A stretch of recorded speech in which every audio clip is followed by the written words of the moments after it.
esta hora actualizamos la semana política a 6 días de la elección primaria presidencial y a 5 meses de la elección, junto a Roberto Munita, analista y director de Administración Pública de la Universidad Nacional Andrés Bello. Roberto, bienvenido, ¿cómo estás? Bien, gracias a tú, Ignacio. Oye, bien, porque estamos en tierra derecha, ¿no? Quedan menos de una semana para la elección primaria. Ayer, como lo contaba Carlita en nuestro F5, último debate oficialista antes de la elección, marcado, por supuesto, por el conflicto entre Estados Unidos e Irán. Gonzalo Vinter respaldó al presidente Boric en su condena al ataque de Donald Trump. Carolina Toá llamó a ir un poquito más allá, cuestionó también a Irán. Janet Jara advirtió sobre el serio riesgo de una guerra nuclear y Mulet abogó por la desescalada en el Medio Oriente y una mayor prudencia en las declaraciones, así como actualizando un poquito la posición nacional respecto de ese escenario internacional. ¿Cómo viste a los candidatos en este último debate? Y pregunta aparte, ¿mueve la aguja en los debates? ¿Podría la gente tener ya nueva definición de voto respecto de la performance de ayer, o todo se mantiene más o menos inamovible? Parto por lo último. No hay mucha teoría o no hay mucha literatura al respecto, pero algo que se cree es que el voto de primaria, salvo un voto que es duro de los partidos, etcétera, que ya está fijo desde hace meses, el voto de primaria es mucho más volátil. Mira. ¿Ya? Y volátil en doble sentido. Como son elecciones voluntarias, la gente decide a última hora si ir a votar o no. Según la sensación térmica, según cómo están los candidatos, etcétera. Pero también hay mucha gente que deja la definición para los últimos días. Entonces yo creo que podemos ver sorpresas, podemos ver cambios de tendencia en los últimos días, a diferencia de las elecciones generales que proceden de una campaña mucho más larga. Entonces la gente ya de alguna forma viene con su decisión tomada de semanas antes de la elección. Perfecto, entonces como es volátil, todo lo que ocurra hasta en el último debate puede mover la aguja. Y hasta el último día, al fondo todavía nos quedan varios días de franja, todavía nos quedan varias acciones de los candidatos, y la verdad es que yo escuché a Pamela Figueroa cuando venía para acá. Ella dice que la propaganda, claro, termina el día jueves, ¿cierto? 3 días antes de la elección, pero la verdad es que la campaña misma termina el mismo día de elección, en el fondo, porque sigue la campaña por las redes sociales, siguen los apoderados, la gente, los comandos llamando, movilizando gente. Entonces hasta o sea, como se dice en teoría de campaña, hasta que se encuentre el último voto, existe la campaña en el fondo. Hablemos un poquito de las cosas que han ocurrido en las últimas jornadas, ¿no? Tenemos la polémica minuta, las declaraciones de Carolina Toá, donde el anticomunismo se volvió a tomar la agenda. ¿Se equivocó la candidata Toá? No, yo nunca sería muy patudo de mi parte decir que se equivocó. Pero más allá del juicio crítico que uno puede hacer, me parece absolutamente natural que del socialismo democrático se critique en el fondo a otra candidatura. Mal que mal, por algo hay una primaria en el fondo, por algo no hay una sola candidatura, por algo hay distintas visiones, porque tienen que diferenciarse. Ahora, si hay una voz demasiado crítica al comunismo en este caso, o a lo que antes era prodignidad, la pregunta es ¿por qué fueron juntos a una primaria? Quizás el mundo de Toá, digo como una hipótesis, el mundo Toá, el mundo del socialismo democrático se habría sentido más cómodo en una primaria mirando a la DC, entre el PS, PPD y la DC, por ejemplo, con 3 candidatos en el fondo, y llegar juntos a primera vuelta.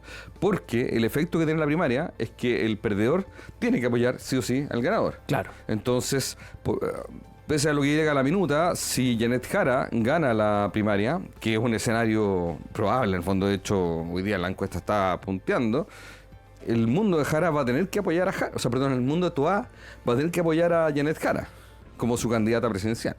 Claro, ahora se ha levantado mucho polvo y yo por eso te preguntaba si se había equivocado o no Toá, porque lo que planteaba esa minuta no dice nada nuevo. De hecho, revisaba una entrevista a Cristóbal Belolio y se suma a varios analistas que plantean que si Janet Jara gana la primaria, es muy probable que la segunda vuelta sea entre 2 candidatos de derecha. En el fondo eso es lo que planteaba la minuta, pero visto como una orden en plena campaña, como una idea fuerza, inmediatamente eso se asoció a una figura de anticomunismo. Sí, efectivamente, yo no diría que es muy probable que pasen dos candidatos de derecha, pero sí es un escenario más plausible en el fondo, no es descabellado, como dijo Belolio en el fondo. Claro, es un escenario que tiene más chances si pasa Jara, porque hay mucho votante que quedaría viudo de Toá, que dice, no, entre Jara y Kast, yo voto por Matei, en el fondo. Entonces Matei ahí puede alzarse como una candidata más de centro. Y es un escenario, por supuesto, que le conviene a Matei y también si Kast va con fuerza, le puede convenir a Kast, en el fondo. Puede que Jara se quede solamente con su voto de la primaria y no pueda sumar mucho más. Quizás los votos de Winter, pero los votos de Toá y los votos de Mulet, para no desconocerlo, puede que no estén, no se vayan con Jara, ya, a pesar de que el compromiso es que se apoya a Jara. Entonces, claro, eso me parece un asunto de honestidad brutal, por decirlo así, lo que dice la minuta. Y otra cosa es el anticomunismo, y ojo con eso, porque también en el mundo socialista yo creo que hay una división bien grande. Yo tengo varios conocidos y he reporteado el mundo del socialismo, no solamente el socialismo democrático, sino en particular del PS. Y hay dos mundos, la verdad es que hay dos grandes visiones. Hay algunos que se sienten cómodos con Jara, que vienen de ese PS un poco más cercano al marxismo. De hecho, ellos mismos reconocen que los fundamentos de Marx están en la declaración de principios del PS y reivindican de alguna forma, no sé, por lo que fueron los grandes movimientos revolucionarios de los años 60, 70, etcétera. Pero hay otro mundo que dice, mira, a mí una vez me lo comentó un dirigente del PS. No voy a decir su nombre, por supuesto, pero me decía, muchos creen que el PS nace en oposición al Partido Conservador, etcétera, y dice, no, la verdad es que el PS nació en oposición al PC, porque nosotros desde la izquierda creíamos que tenía que haber una lectura distinta al marxismo, en el fondo a toda esta revolución que se formó durante las primeras décadas del siglo XX, en el fondo. Entonces, había no sé si anticomunismo, quizás es una palabra demasiado drástica, pero había una diferenciación y una distancia entre el PS y el PC que se vio muy fuerte durante las primeras décadas. Después se sumergió y fueron juntos a la UB, etcétera. Pero el año 90 en adelante también se vio súper fuerte, en el fondo. El PS abogó siempre por la recuperación de la democracia en Chile por la vía pacífica. El PC no. El PS se abrió a una concertación con la DC, que en el fondo que antes eran enemigos. El PC no. Y yo creo que esa fisura hoy día se está sintiendo sobre todo entre Jara y Toá. Claro, son tensiones, más que tensiones, diferencias históricas. Sí. Y que se generan estos puntos de desencuentro más allá de la discusión si hay o no anticomunismo en Chile. Pero lo cierto, y es una pregunta en este juego táctico, ¿no? Es que por lo que uno oye, por lo que uno lee, da la sensación que mientras más sube Janet Jara las encuestas, más gente se va a movilizar el domingo para ir a votar, por ejemplo, por Carolina Toá. Puede ser que finalmente lo que dicen las encuestas permite que más gente que tal vez ni siquiera iba a ir a votar, dice, ok, me levanto y voto.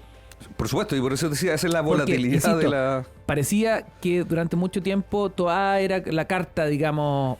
como el mainstream, así claro, como la que ya... Era la carta obvia, sí, que ganaba en esta primaria, y hoy ya no es una carta obvia. No, sin duda, o sea, la primaria está completamente abierta y esa es parte de la volatilidad que te decía. Yo creo que acá los grandes perdedores, entre comillas, de este escenario tan líquido son, por un lado, Winter, porque en el fondo Winter al principio partió punteando súper bien y se empezó a ir para abajo, yo creo que por dos razones. Primero, por los escándalos de corrupción, sobre todo Precultura, Democracia Viva, etcétera, que han afectado más al Frente Amplio.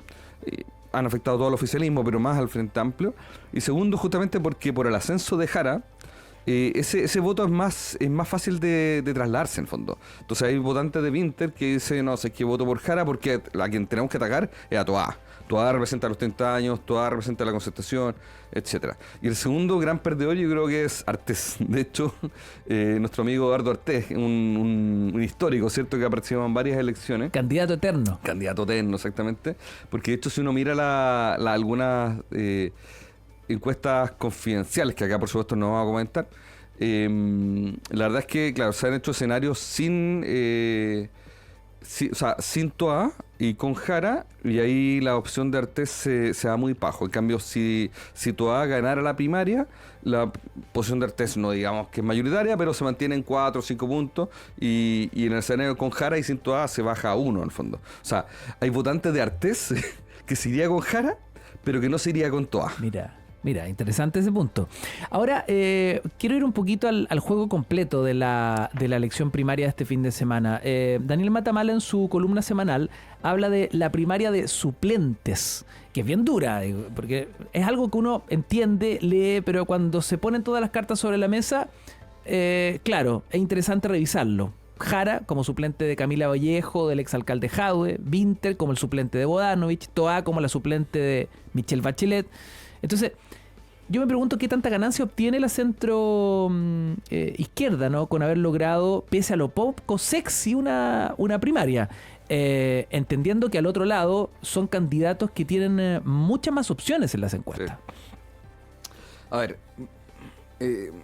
primero que nada, sí, la primaria siento que ha sido poco sexy el movimiento. Ahora, paréntesis, ¿estás de acuerdo con la tesis de que esta es la primaria de suplentes? ¿Estás de acuerdo con Matamala? Parcialmente. En algunos casos sí, en otros no. O sea, no creo que Jara sea suplente de Vallejo. Es un liderazgo distinto y hasta yo creo que más pronunciado en otro registro. Pero sí, en otros casos sí. En el fondo, Vinter no tiene la potencia que podría haber tenido Bodanovich. Y de hecho, no sé, ayer no sé si vieron el debate que cada candidato tenía como un vocero, así que era como un analista antes de comerciales.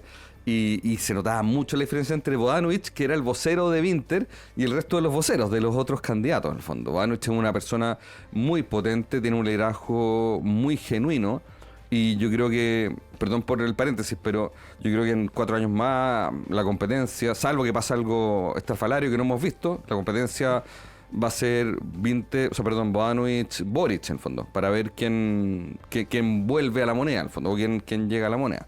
Ya, pero eso era un paréntesis. Interesante ese análisis. Sí, entonces no. Pero sí me parece a mí que... Y toda tampoco diría que es una suplente. No, yo diría el suplente sí es Vinter. Vinter, acuérdense, costó meterlo en la papeleta. En el fondo el Frente Amplio no estaba muy seguro. El Frente Amplio pospuso varias veces la nominación. Fuera de Bodanovich se hablaron de varios otros nombres antes de Vinter. Exactamente. Y Vinter sonaba, pero después se caía.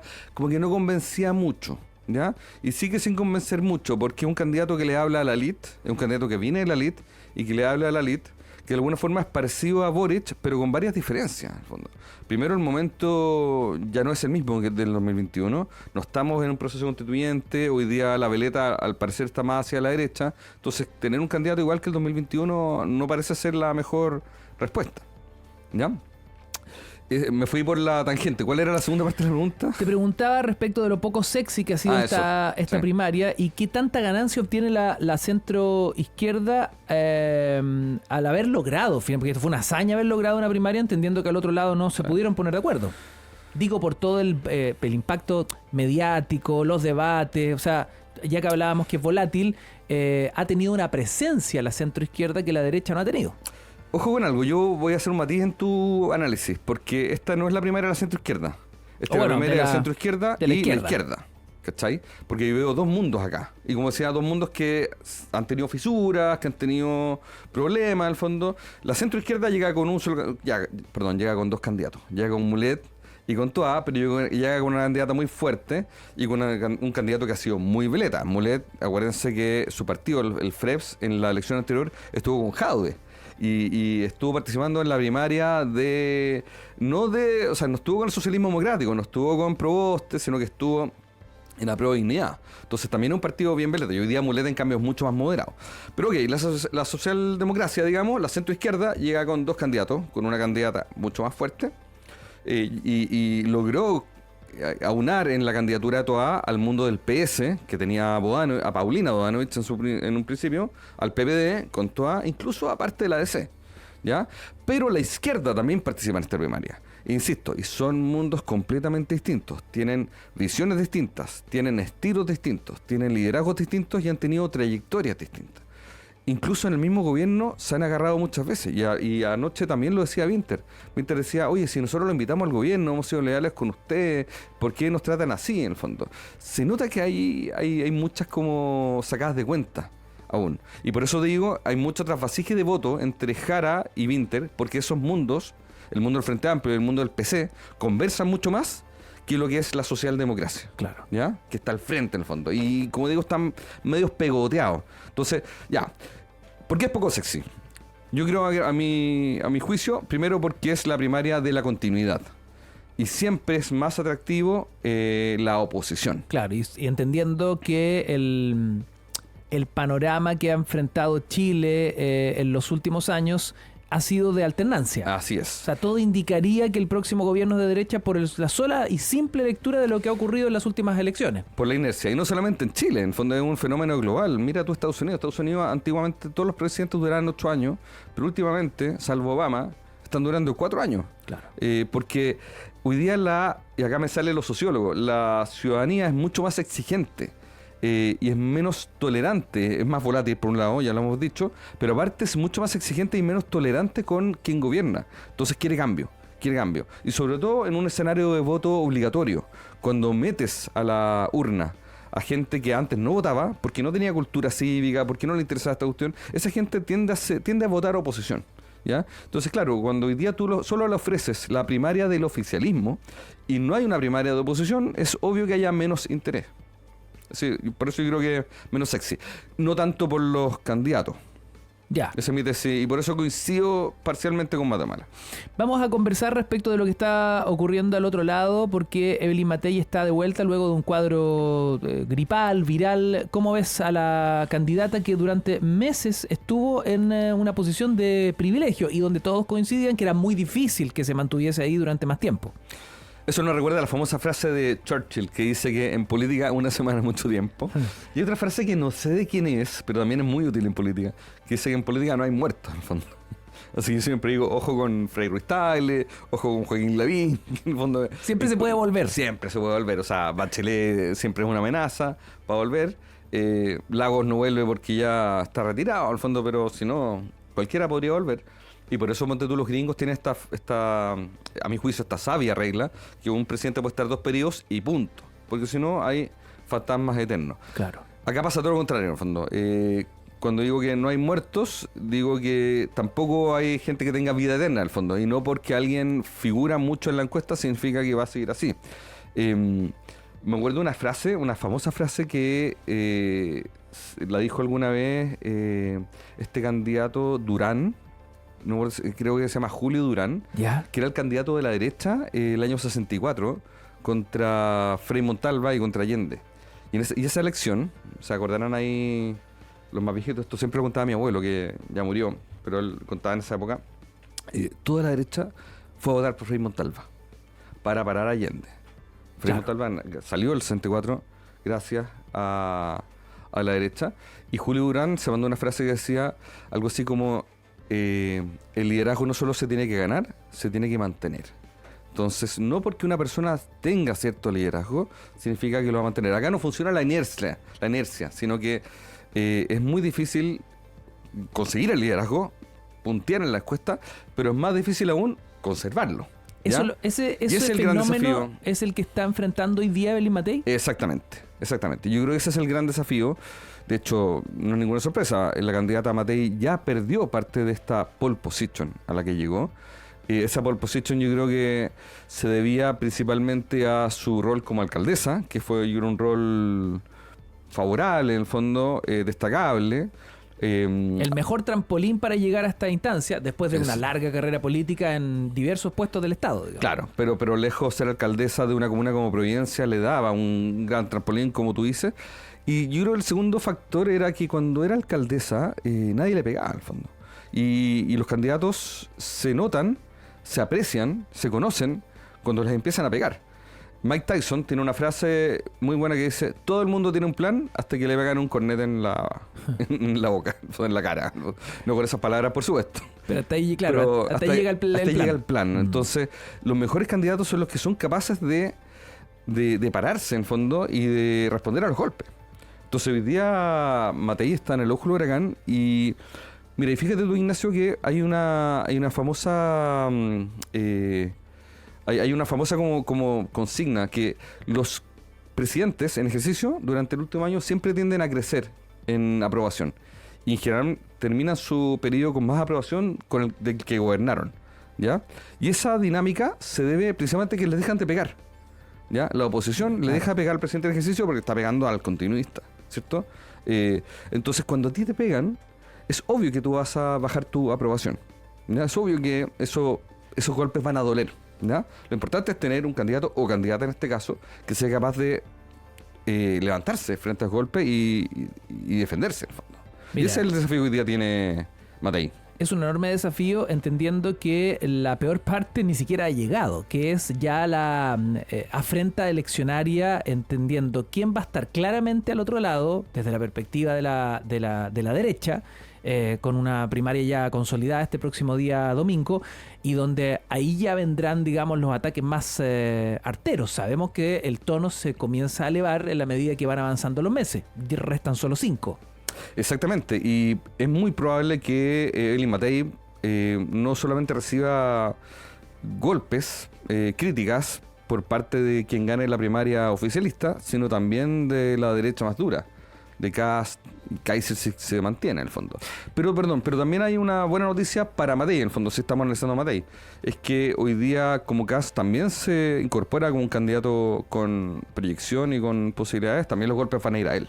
Entonces eso también le permite algo de aire, algo de espacio a Matei. Lo último y brevemente, ¿mueve la aguja contar con apoyos como, por ejemplo, el del ex alcalde Carter en el caso de Kast? Sí, yo creo que, o sea, mover la aguja es una palabra muy grande, pero sí, sirve en el fondo, todo sirve, sin duda. Carter no solamente terminó de gobernar una de las comunas más grandes, más populosas de Chile, fue un candidato bastante exitoso, que en algún momento sonó para una primaria, sino que aparte probablemente se va a convertir en un candidato a senador por el Partido Republicano. Entonces eso sin duda le va a servir. Pero también le puede generar un dolor de cabeza al mundo republicano. De hecho, ya salió en el top secret de la segunda que Carter ya se agarró, ya tuvo un primer encontrón con la directiva del Partido Republicano. Es un tipo bien especial, es un tipo, por ejemplo, que estuvo a favor de los retiros, ya siendo que los republicanos han sido muy duros y muy dogmáticos en contra de los retiros. Carter es un tipo evidentemente más liberal, entonces yo creo que puede ser un matrimonio que puede tener desaveniencia en algún momento. Es interesante ese punto, porque efectivamente uno puede ver que es un partido que busca disciplina, y de hecho quienes no han cumplido con esa norma han salido del partido. Así es. Carter acaba de ingresar, no sabemos hasta qué punto ese noviazgo va a tener éxito. Claro, si tú te fijas de la carrera, todos los que han sido medios díscolos y medios como, no quiero decir mesiánicos, pero sí han tenido un liderazgo muy fuerte. El mismo Johannes Kaiser. Johannes Kaiser salió 2 veces del partido. Salió, volvió a entrar y volvió a salir. De la carrera salió, Gloria Navellán salió. Entonces, una cosa es que Carter sea figura del Partido Republicano, que incluso sea candidato al Partido Republicano, y otra cosa es cuánto tiempo se quede en el Partido Republicano. Bueno, está por verse. Roberto Munita, analista político, director de Administración Pública de la UNAV, conversando esta mañana, actualizando la semana política a solo 6 días de la primaria presidencial. Roberto, muchas gracias por el análisis. Gracias a ti. Gracias. Un abrazo y que tengas muy buena semana. Son las 8 de la mañana con 5